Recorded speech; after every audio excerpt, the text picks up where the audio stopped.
mal y la soberanía de Dios.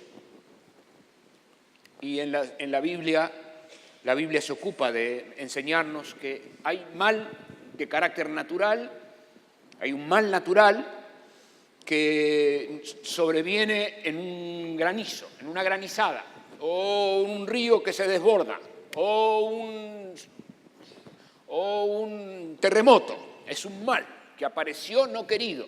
Sobrevino un mal, un viento huracanado que derribó una casa, un mal. Apareció una catástrofe, un hecho mal. Apareció un mal natural. Hay también un mal de carácter espiritual. La Biblia nos enseña, guárdanos del mal. Y en el Nuevo Testamento, en la oración que el Señor Jesús nos enseñó a orar, identifica al mal y dice, guárdanos del mal, líbranos del mal. Y nos invita a todos los caminantes al cielo a orar diariamente, líbrame del mal, que es una manera de decir, líbrame del malo, que también es una forma que la Biblia llama a Satanás, al malo. Y también líbrame de lo malo, de lo malo. De modo que en el mundo espiritual la palabra de Dios identifica claramente, no seas vencido de lo malo, sino vence con el bien el mal. Esto es espiritualmente hablando, el mundo espiritual del mal.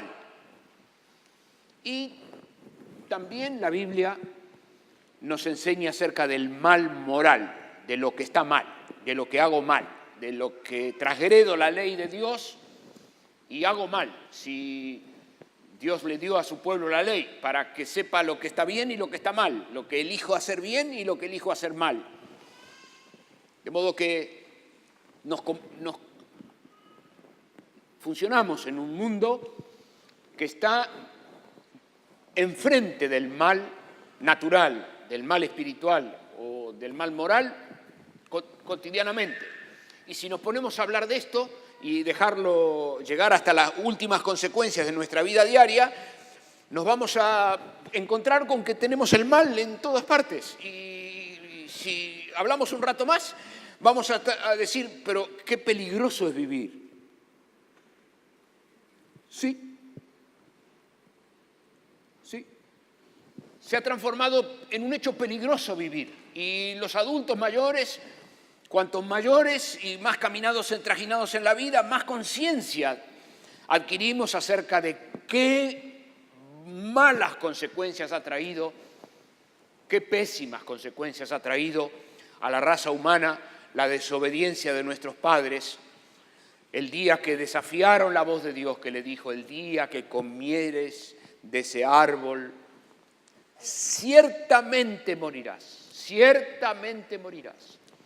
Y por razones inexplicables a nuestro entendimiento, Adán y Eva resolvieron quebrar la voluntad de Dios y resolvieron obedecer la insinuación, la directiva de la serpiente, Satanás mismo, que les llegó para desafiar la palabra de Dios. Y la Escritura nos dice que desde ese día en adelante apareció el mal. Fueron abiertos sus ojos y conocieron que estaban desnudos, comenzó la conciencia de lo malo, comenzó la conciencia del mal. Todo lector de la Biblia se da cuenta que Dios no ejecutó la sentencia inmediata de que el día que comieres del árbol ciertamente morirás. De hecho, Adán y Eva comieron del árbol y continuaron viviendo, como para que naciera Caín, naciera Abel, Abel mató a Caín, Caín mató a Abel, y la raza humana se llenó de sangre del mal natural, del mal espiritual y del mal moral. Se llenó de sangre y toda la historia humana es un reguero de sangre hasta el día de hoy. Y si podemos, cualquiera que estudie historia, que le gusta la historia, tiene claro que la historia es un recuento de hechos de sangre, y la batalla tal, y la batalla cual, y el libertador tal, y la Segunda Guerra Mundial, y la Tercera Guerra Mundial, y lo que pasó con la bomba atómica, y es un baño de sangre. peligroso vivir en este mundo. Es peligroso vivir en el mundo. Y si esta mañana saliéramos a los kioscos a comprar los diarios y nos hojeamos los titulares, nos vamos a encontrar con esto, que es el mal. Un mundo peligroso. Tal es así que al rato diríamos, no, che, basta, no hablemos más de esto, vamos a hablar de otra cosa. Vamos a hablar de otra cosa, pongamos un partido de fútbol, los varones decimos eso, las hermanas dirán, no, fútbol no, ya me tenés podrido, ya me tenés harto. Vamos a otra cosa, hablemos de otra cosa. Bueno, pero que hablemos de otra cosa no significa que la realidad sigue ahí. Y que hablemos de otra cosa no significa que el mundo que vivimos es ese. Y tampoco que hablemos de otra cosa no significa que a la mañana al desayuno nos espera un pastillero con plic, plic. No sé si a usted le pasa, pero yo de un tiempo a esta parte, plic, plic. Y acordate a las 5. ¿Y eso qué es? Es el deterioro que vive nuestro cuerpo, un día a la vez, imperceptiblemente, por el cual de a pronto nos damos cuenta que estamos cumpliendo unos años que no pensábamos que íbamos a cumplir, suenan unos números que uno dice, wow, esto no tenía previsto yo. Nos vienen diciendo que cosas que uno no cree, ¿no? Que aparece en la torta un número ahí, que se les ocurre poner eso. Uno tiene 20 años en el fondo del corazón todos los días. Pero estas cosas que estamos conversando esta mañana, podemos hablarlas en victoria, en la presencia del Señor y con las Escrituras abiertas. Y nosotros podemos hablar de estas realidades con la palabra de Dios abierta para decir, como el salmista decía, te exaltaré mi Dios, te exaltaré mi Dios, te exaltaré mi Rey. Y bendeciré tu nombre eternamente y para siempre. En el mundo que está bañado, que está teñido por el mal, por aquel grifo oscuro que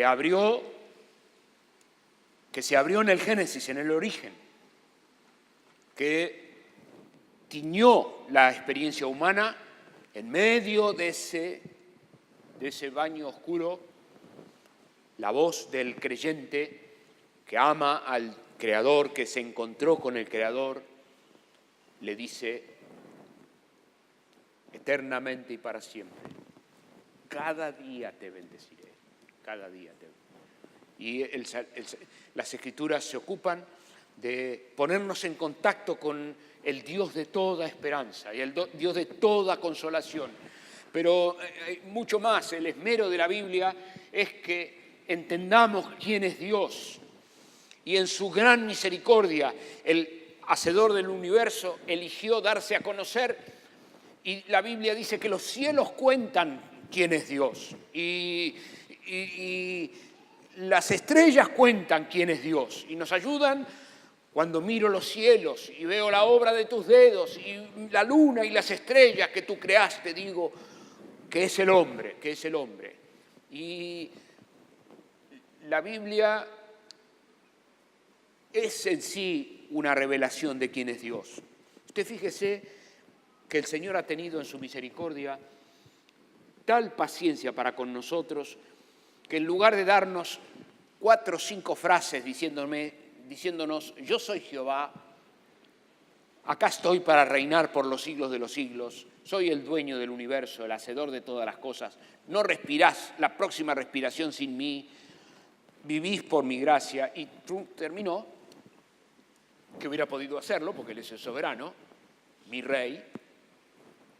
En lugar de haber sido breve, nuestro Rey eligió darse a conocer a través de 66 libros de la Biblia, 66 libros, que están aquí con el único, puro propósito de que podamos entender y conocer a Dios. todos los autores divinamente inspirados quisieron, buscaron y fueron inspirados para mostrar quién es Dios. Porque en el último propósito que Dios tuvo para hacer lo que hizo fue mostrarse, mostrar su gloria. El salmista lo decía, lo citábamos recién, los cielos cuentan la gloria de Dios.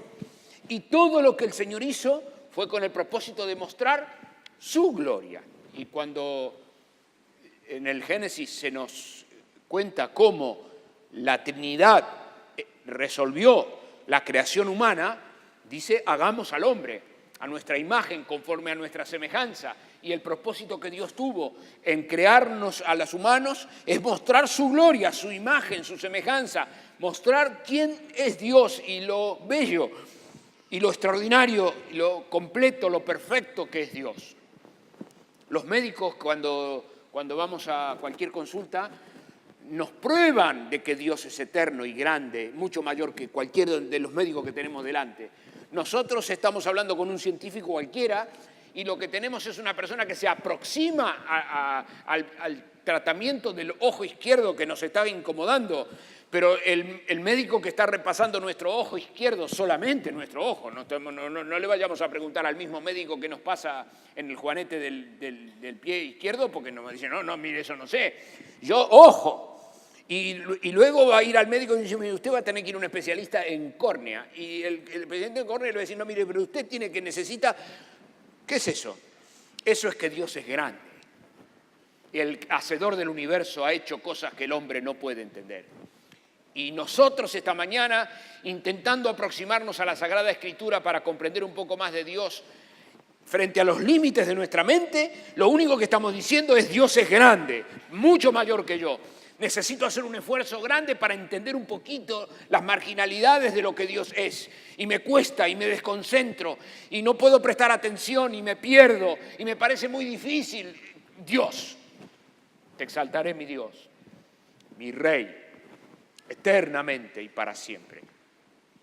Bueno, la Biblia quiere mostrarnos que Dios es grande y que Dios ha de ser glorificado y la manera que la Sagrada Escritura hizo para que nosotros podamos entenderlo fue entrelazar.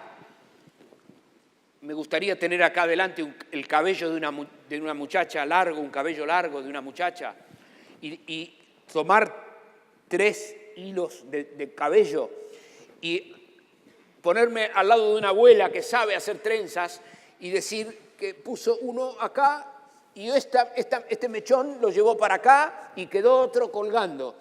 Y agarró este de acá y lo puso acá y este lo tomó para acá y quedó otro colgando. Entrelazó el conocimiento de Dios, la Sagrada Escritura entrelazó el conocimiento de Dios con la historia humana. Y de modo que nosotros tenemos inserto en la historia humana el conocimiento de Dios. Una de las textos nosotros cuando éramos chicos nos gustaba mucho decirle a nuestra mami que venga a la noche a leernos la Biblia. Y mami, contame la historia de quién. Del personaje que usted tiene ahora en la mente. Ese es una historia que Dios hizo para entrelazar su gracia, su conocimiento con la historia humana.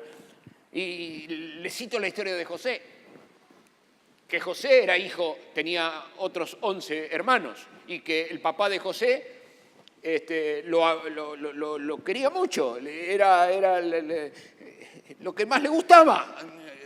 El papá de José se alegraba en José, y era la niña de sus ojos, y sus hermanos se enteraron de que el papá lo amaba a José, y era el menor, y no va que una noche José sueña y viene a la mañana siguiente todo agrandado y le dice, yo soñé un sueño que todos ustedes un día van a estar de rodillas delante mío. ¡Wow! Y los hermanos dijeron, ¿quién sos vos? ¿Qué te la vas? Soñador.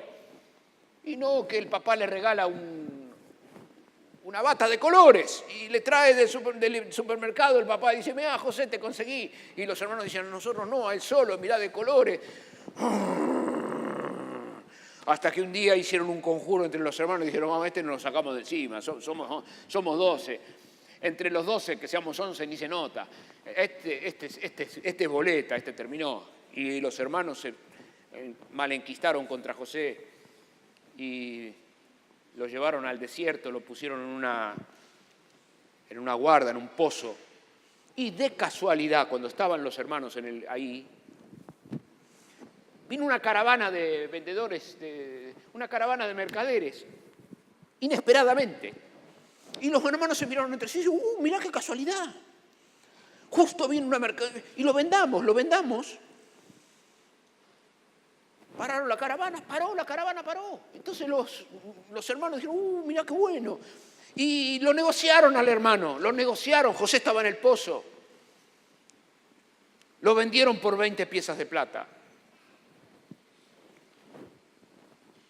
Cuando José fue subido al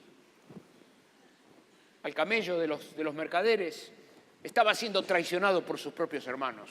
Fue vendido por plata. José pudo sentir en carne propia qué es la traición, qué es el mal. Y cualquier lector de la Escritura pudo preguntarse, ¿y cómo es? Si José era un hombre, un hijo lindo, aprobado por su padre. El papá lo amaba. ¿Cómo es esto? ¿Cómo es esto que José, siendo una persona linda y amada por su padre, termina vendido por sus propios hermanos? ¿Dónde está Dios? Pero la historia continúa. José llega al mercado de los esclavos y no va que Potifar y su esposa van al mercado a comprar un esclavo y justo, de casualidad, llegaron a la cabina 38 donde estaba José y dijeron, mira este muchacho, ¿por qué no lo compramos? Y bueno, y Potifar lo compró. De casualidad, era un martes al mediodía. El miércoles a la noche, jueves a la noche de la semana siguiente, la mujer de Potifar, que era una persona muy floja en sus valoraciones morales, lo tienta a José y le dice a José, vení José, acostate conmigo. Y José, por no deshonrar a Potifar, su patrón, agarró los bártulos y se fue.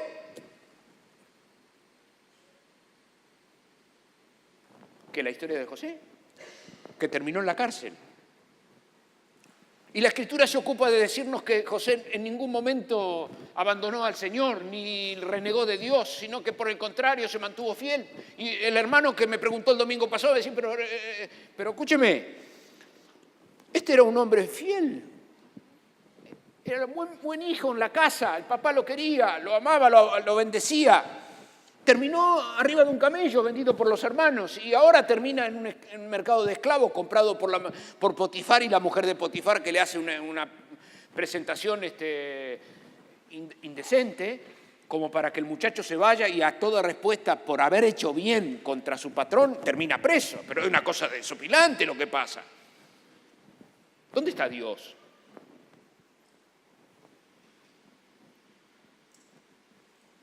Es que cuando tenemos la historia completa, todo lector de la Biblia sabe que si José no hubiera sido el hijo mejor de su padre Jacob, y si el padre de Jacob no hubiera preferido a ese hijo, de modo que sus hermanos, si no hubiera tenido el sueño, si no le hubiera comprado la bata, si sus hermanos no se hubieran conjurado en su contra, si no lo hubieran llevado al desierto, si no hubieran venido los beduinos, si no hubieran negociado por 20 piezas de plata, si no lo hubieran vendido, si no hubiera llegado al mercado de los esclavos, si no lo hubiera comprado Potifar, si la mujer de Potifar no le hubiera hecho el planteo deshonesto, si él no se hubiera escapado, si no hubiera terminado preso, y si estando preso no hubiera declarado los sueños que vinieron soñándose del panadero y del otro, y del modo que José nunca hubiera sido el primer ministro de Egipto. Primer ministro de Egipto.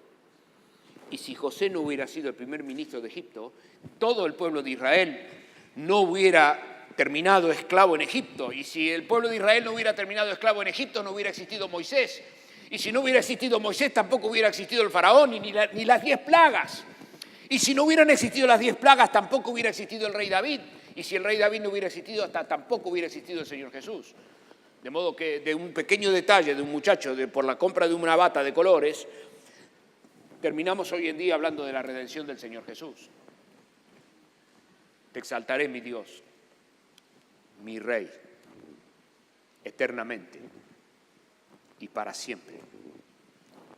Cada día te bendeciré. La Biblia quiere entrelazar la verdad eterna con la historia concreta, como para que entendamos en el ejemplo de la vida de uno de los hombres. Porque podemos repasar cosas similares con la vida de Moisés. ¿Qué pasó con Moisés? Un hombre que fue lo que fue, pero nace justo cuando Herodes está por matar a los nenes. Y justo la madre se ve obligada a deshacerse de su nene, lo pone en una canastita y lo echa a la mar, lo echa al río. Y usted entiende lo que supone para una mamá dejar a su nene ir al agua, el mal que supone eso. Es probable que cualquiera diga, pero ¿dónde estaba Dios el día que María tuvo que largar a su nene? Y escucharlo llorar, y lloraba, y se iba llorando, y la mamá lo miraba. Y estaba justo la mujer del faraón ahí, justo de carambola, que estaba ahí, justo. Y que no va, que levanta al nene, y lo mira y le gusta, y estaba justo la mamá del nene. La hermana del nene allí. Justo. Que se atreve a hablarle con la mujer que levantó el nene, se atreve la plebeya a hablarle se atreve a hablarle y decirle, ¿no te parece que te consigo una nodriza para cuidar al nene? Así no tenés los problemas de la crianza. Y que la mujer accede, de carambola, de casualidad, accedió. Y la hermana salió corriendo a la casa y la llamó a la mamá, a la propia mamá del bebé, y la mamá del bebé atendió a su hijito en la casa del faraón. Dios en su palabra entrelaza la verdad eterna con la historia humana, como para que nosotros podamos comprender qué significa que Dios es soberano. Te exaltaré, mi Dios, mi Rey, eternamente. Dios es soberano. Soberano. Dios es soberano, como para que delante de Él enmudezcan todos los pueblos. Esas son las palabras de los salmos. Cállese el pueblo delante del soberano.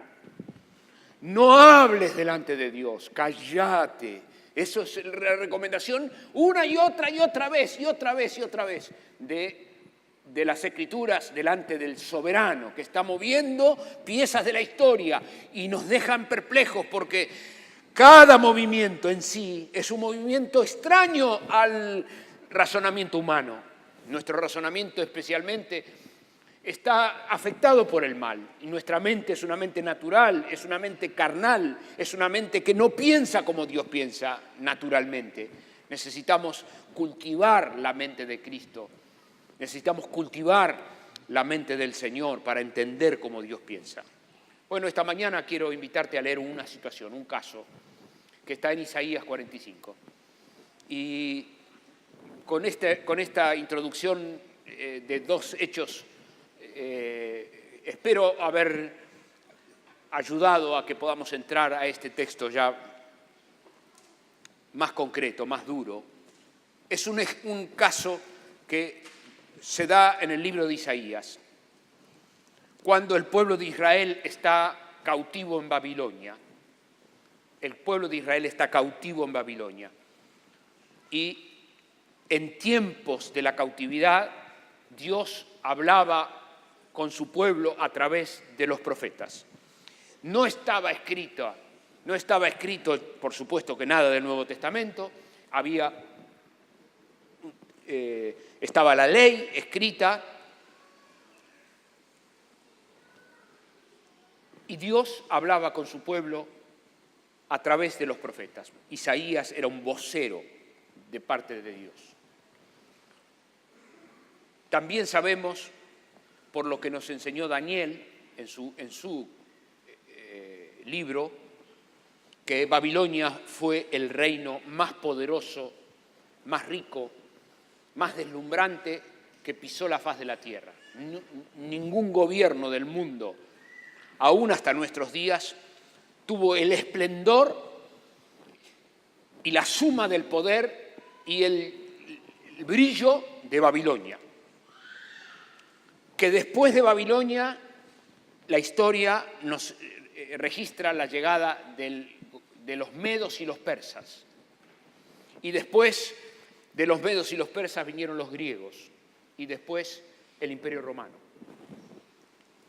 Que Babilonia fue el reino más esplendoroso que tuvo cautivo al pueblo de Israel. El pueblo de Israel estaba cautivo bajo Babilonia y que Dios libró al pueblo de Israel, lo libró de la mano de Babilonia cuando vino el rey Ciro de los medos. El rey Ciro de los medos fue el que liberó y que produjo la reconstrucción del templo en Nehemías. Esdras y Nehemías hacen la reconstrucción del templo bajo el reinado de los medos del rey Ciro. Bueno, ahora estamos históricamente hablando en tiempos de Babilonia.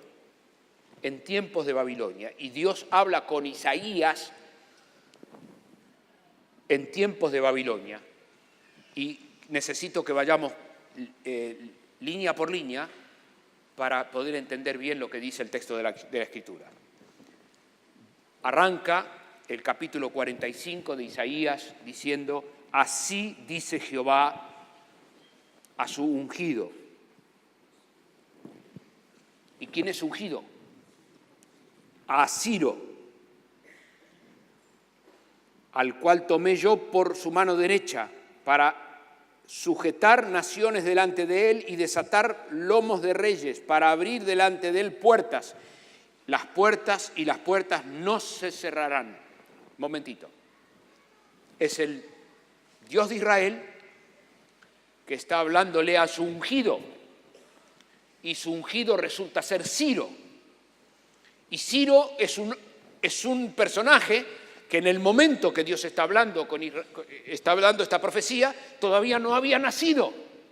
Porque Ciro terminó siendo más tarde el rey de los medos y de los persas, el jefe, el número uno, que liberó al pueblo de Israel de Babilonia.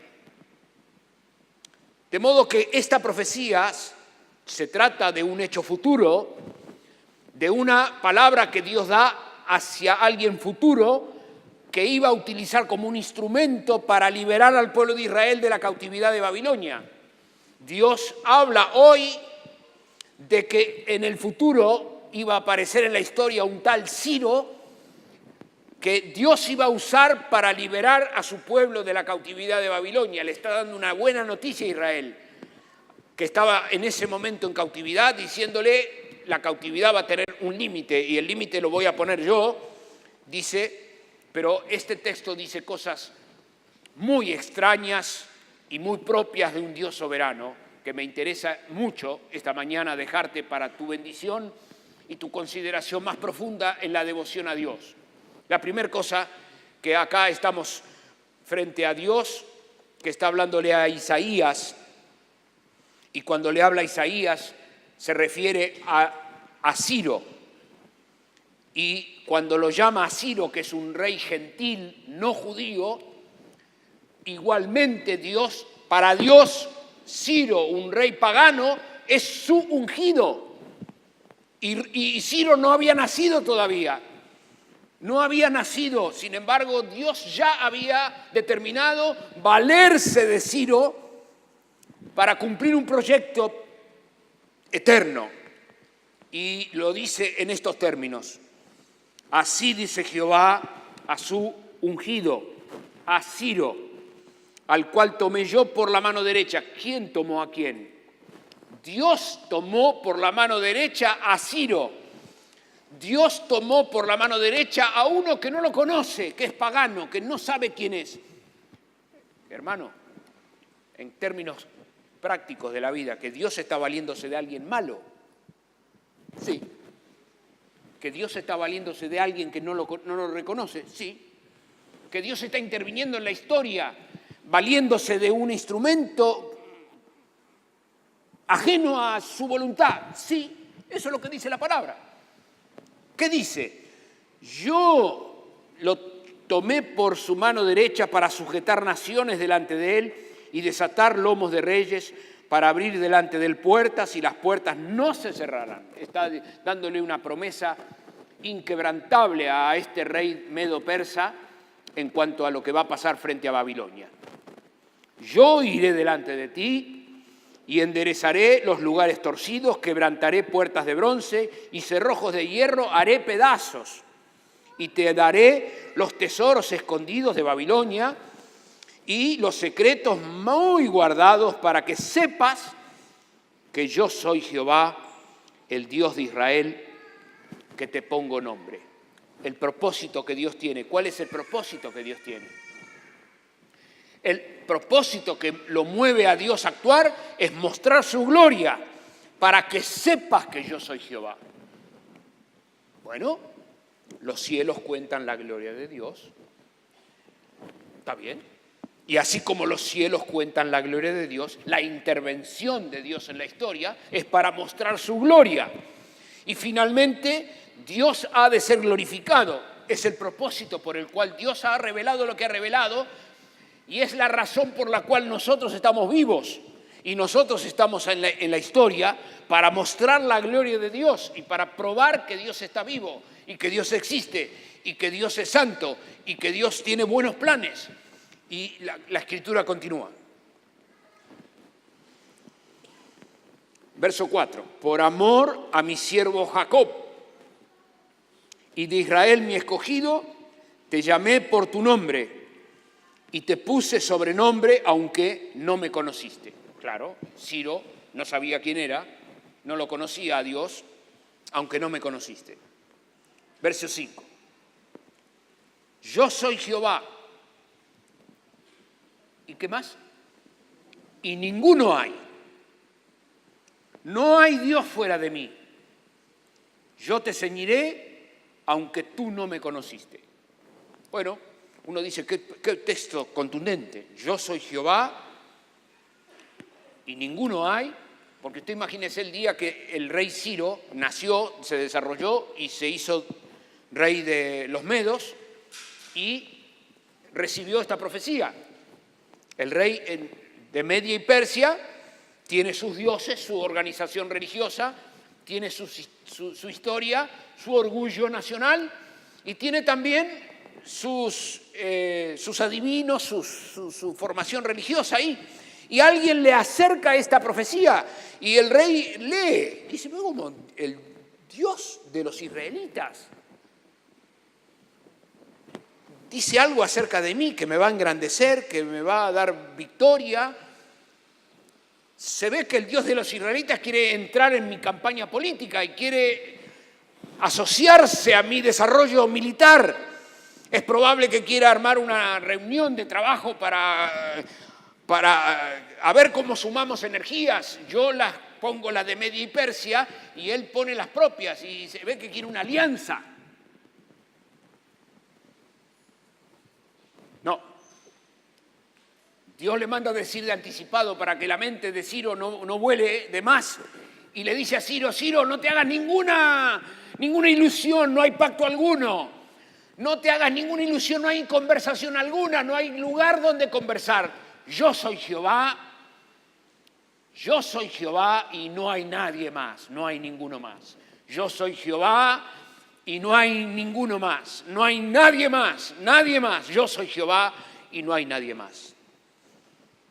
La historia corre, la experiencia de la vida corre y nosotros llegamos a nuestros días a vivir nuestras experiencias de vida, caminando en un mundo igualmente pagano que quiere ver cómo Dios se asocia a sus intereses para, ya que está Dios que me bendiga, ya que Dios me dé, que Dios me haga, que Dios me ponga, que Dios me saque, que Dios se asocie conmigo. ¿Cómo puedo asociarlo a Dios a mis planes? La vida en contacto con Dios, se ocupa de mostrarnos a los humanos esta contundente verdad. Yo soy Jehová y no hay nadie más. No hay nadie más. Dios no es materia de negociación. Te exaltaré, mi Dios, mi Rey. Dios es soberano y no tiene nada para negociar con nadie. No hay nadie, soy yo. Es una de las experiencias más profundas que puede vivir un humano, que es llegar delante del altar del Dios soberano, de Dios soberano, y aceptar esa clarísima verdad que la Biblia se ocupa de mostrarnos entrelazándola en la historia. La Biblia nos obliga a ponerle nombres a lo que hemos entendido de Dios.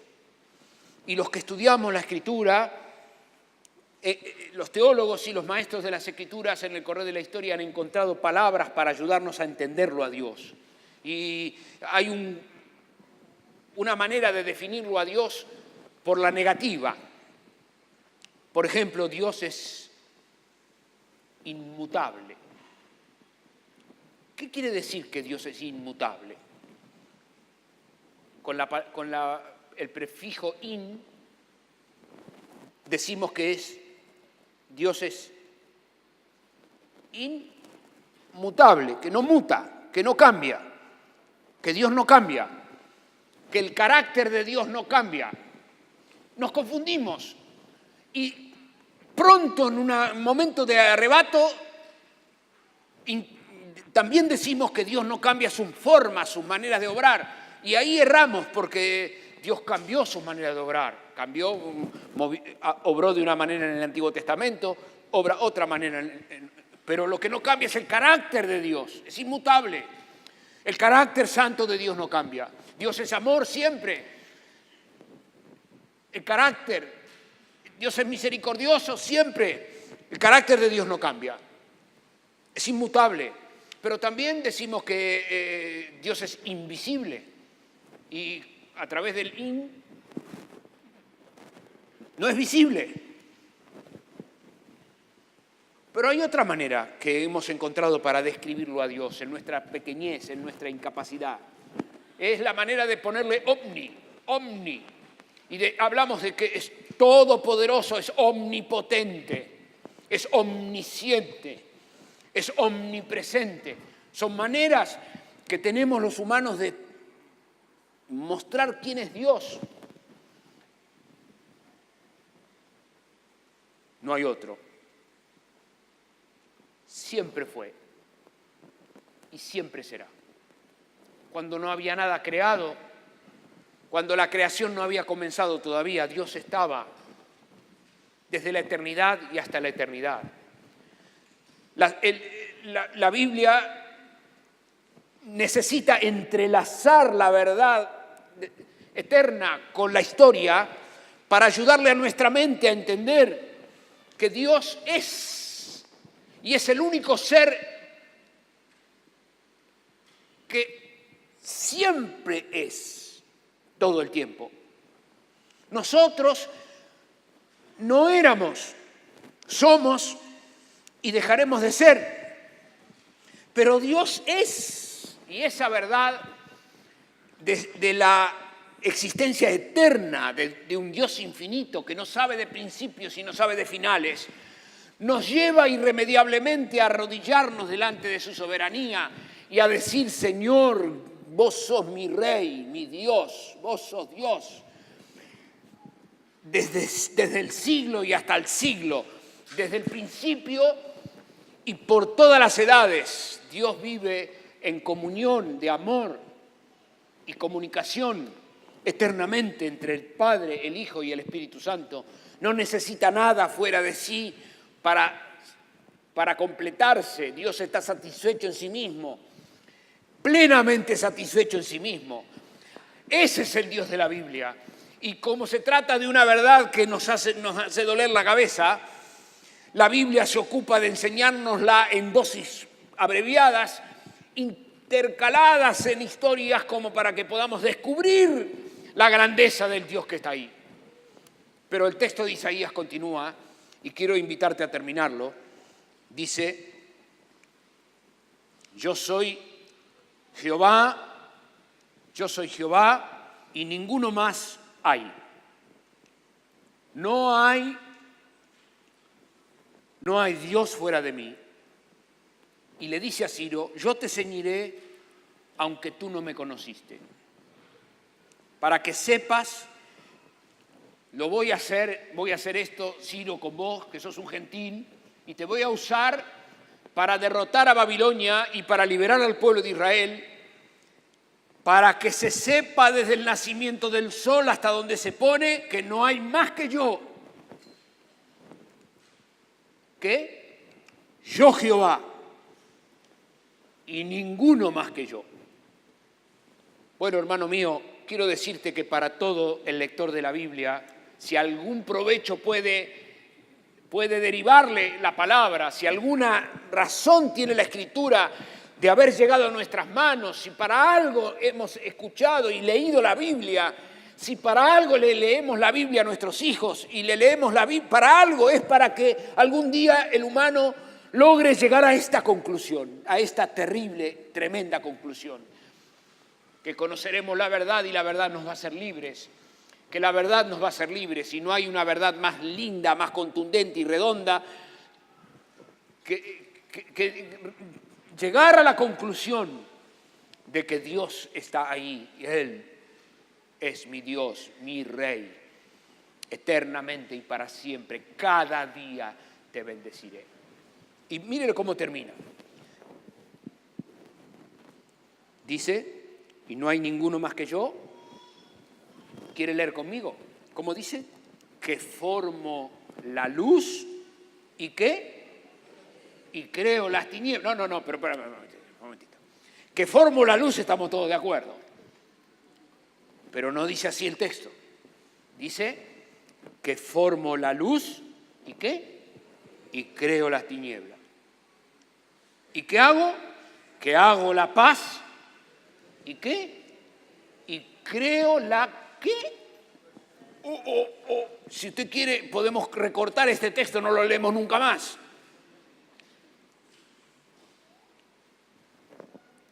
Pero esto explica lo que le pasó a José. Este texto explica lo que le pasó a José. Cuando José iba subido en el camello de los beduinos, él estaba viviendo una adversidad. Y el cielo estaba diciendo: yo creo esta adversidad, yo estoy habilitando esta adversidad. Esta adversidad es funcional al propósito eterno que Dios tiene de expresar su gloria, de mostrar su misericordia, de mostrar su carácter santo, inmutable. Que creo, dice que creo la paz, que hago la paz y creo la adversidad. Y termina la profecía diciendo: yo, Jehová, soy el que ¿qué? El que hago todo esto. A todo el que está luchando con su experiencia de vida, a todo el que está dando coces contra el aguijón, pataleando porque le están pasando cosas que no tiene prevista que le pasen o no le gusta que le pasen, es muy lindo que nos reunamos en torno a las Escrituras y nos recordemos que se abrió un grifo de desobediencia en el origen. Y el grifo de desobediencia que se abrió en el origen ha inundado la experiencia humana de mal natural, de mal espiritual y de mal moral.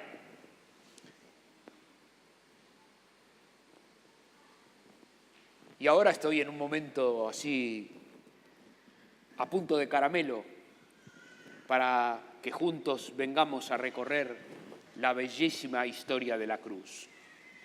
Porque de tal manera amó Dios al mundo, que ha dado a su Hijo unigénito, su Hijo, la segunda persona de la Trinidad, para que todo aquel que en Él cree no se pierda en el mar, peligroso mar del mal, sino que tenga vida eterna. Te exaltaré, mi Dios, mi Rey, que creas la luz y también la adversidad, que sos el generador de la paz y el que también habilita lo que no entiendo. Mi Rey, vos, Jehová, que sea enaltecido el nombre del Señor, que puedas adorar a Dios en espíritu y en verdad, conociendo un poquito más de su amor inmenso, porque mañana a la mañana ha de venir el Señor Jesús a buscar a los suyos. La iglesia ha de ser levantada de entre los muertos y de entre los vivos, para reunirnos, para estar con el Señor, donde ya no habrá más llanto, ni clamor, ni dolor, porque estas primeras cosas habrán quedado atrás. Y en ese momento hemos de ver al Rey, Señor Dios, que hoy lo vemos oscuramente y por espejo. Lo hemos de ver al Rey en su hermosura y hemos de conocer al Señor cara a cara y hemos de estar para siempre con el Señor. Es este Jesucristo que ha dicho: yo soy y no hay nadie más, que ha venido a la tierra y habitó entre nosotros. Y el evangelista Juan nos dice: nosotros vimos su gloria. Era la gloria del unigénito del Padre, lleno de gracia y de verdad. Él ha venido a la tierra a decirte a vos y a decirme a mí: mirá, si vos querés seguir en pos de mí, negate a vos mismo. Negate a tus derechos privados. Hace falta que pongas tus derechos privados a los pies del que es digno de tener la suma del derecho. Es el Rey soberano. No hay derecho privado delante de la majestad de Dios. Soy Señor, soy tuyo. Y si alguno no deja a su padre, su madre, su mujer, sus hijos, y aún a su propia vida por amor a mí, ese no es digno de mí, dijo el Señor soberano. Te exaltaré, mi Dios, mi Rey, y voy a bendecir tu nombre eternamente y para siempre. Querido mío, todo caminante al cielo se tropezó con la majestad de Jesucristo, que le dijo: dame, hijo mío, dame tu corazón. Dame lo mejor y lo más gordo de tu vida, dame. Y cuando una persona se desnuda, se desencilla y empieza a consagrarse al Señor, llega un día de su vida cristiana que se da cuenta de que para él vivir el lunes es Cristo es la vida. ¿Y el martes qué es? Y salgo a trabajar, voy allá, voy acá, pero la verdad que mi vida es Cristo. Yo tengo vida en Cristo, mi vida es Cristo. Lo que me importa es el Señor. Me importa que Él pone, Él saca, Él da, Él quita. Es el Señor. Bendeciré tu nombre eternamente y para siempre. Cada día te bendeciré. Para mí vivir es Cristo. ¿Cuándo? Lunes, martes, miércoles, jueves. ¿Qué pasó? De un día al otro fui llegando, fui dándome cuenta, fui entendiendo, fui creciendo, me fui consagrando, me fui santificando. La santidad de Dios llegó a mi vida y me fui apartando del pecado y del mal para hacerme de Cristo. Soy de Él, yo soy del Señor, vivo para Él. Me importa que su gloria repose sobre mí. Y cuanto más satisfecho estoy en el Señor, más gloria tengo encima.